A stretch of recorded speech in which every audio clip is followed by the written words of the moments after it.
Telugu method అండి. భాషావాదాలు. భాష ప్రపంచం మొత్తం ఒకే భాష ఉండేదని తర్వాత అభివృద్ధి చెంది ఏకమూల భాషావాదం అనేది ఏర్పడింది. అయితే భాషావాదాలు అనేవి ఏ విధంగా ఏర్పడిందో చూద్దాం. భ భగవద్దత్తవాదం, దాన్నే దైవదత్తవాదం. అంటే భగవంతుడు భాష అనేది భగవంతుడు ఇచ్చాడు, శివుడు ఇచ్చాడు. డమరకం మోగించడం వల్ల 14 రకాల అక్షరాలు ఏర్పడ్డాయి. దానివల్ల సంస్కృతి పుట్టిందని ఈ భగవద్దత్తవాదం చెప్తుందండి. భౌభవాదాన్ని ధ్వని అనుకరణవాదం అంటారు. అంటే దీన్ని మార్క్స్ ముల్లర్ ప్రతిపాదించాడు. జంతువులు చేసే శబ్దాల వల్లే భౌభవాదం పుట్టిందని చెప్తున్నారు. డింగ్ డాంగ్ వాదం దీన్నే ప్రకంపనవాదం అని అంటారు. దీన్ని కూడా మార్క్స్ ముల్లరే ప్రతిపాదించాడంటే.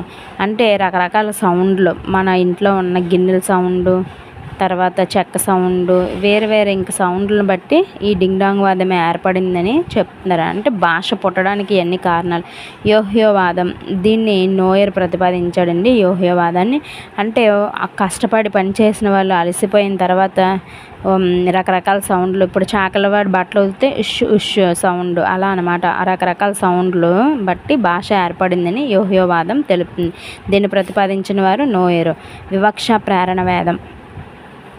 ప్రేరణవాదాన్ని ఎవరు ప్రతిపాదించలేదని. అంటే ఇది కష్టం వచ్చినప్పుడు, సుఖం దుఃఖం ఇవి వచ్చినప్పుడు ఏ విధంగా రకరకాల సౌండ్లు అంటే ఒంట్లో బాగాలేనప్పుడు చూడండి, మూలుగినట్టుగా సౌండ్ వస్తుంది, మూలుగుతాం కదా, అలా సౌండ్ల వల్లే ఈ వివక్ష ప్రేరణవాదం భాష పుట్టిందని ఈ వివక్ష ప్రేరణవాదం తెలుపుతుంది. తర్వాత స్వతసిద్ధవాదం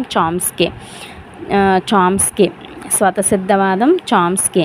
అయితే ఈ స్వతసిద్ధవాదం ఏం చెప్తుందంటే భాష అనేది ఏ సౌండ్ల వల్ల కాదు, పుట్టుకతోట వస్తుందని ఈ స్వతసిద్ధవాదం అనేది చామ్స్కీ అనేది మన సైకాలజీలో కూడా చామ్స్కీ గారు అలాగే చెప్పారండి. స్వతసిద్ధవాదం చెప్తుంది. తర్వాత సంపాదనవాదాన్ని అనుభవవాదం అంటారు. బ్లూమ్ఫీల్డ్.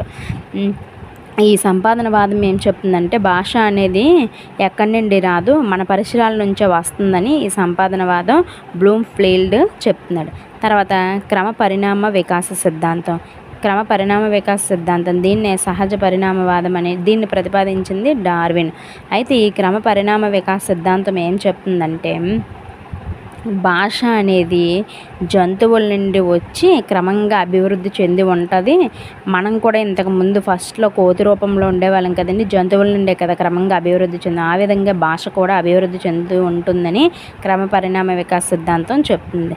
తర్వాత సంకేతవాదం అంటే ఇప్పుడు కాళ్ళు చేతులు అలసిపోయినప్పుడు సౌండ్లు చేస్తాం కదండి, అమ్మయ్య కూర్చున్నప్పుడు, అలా అనమాట సంకేతవాదం. మౌఖిక అభినయవాదం దీన్ని మౌఖిక అభినయవాదం అంటారు.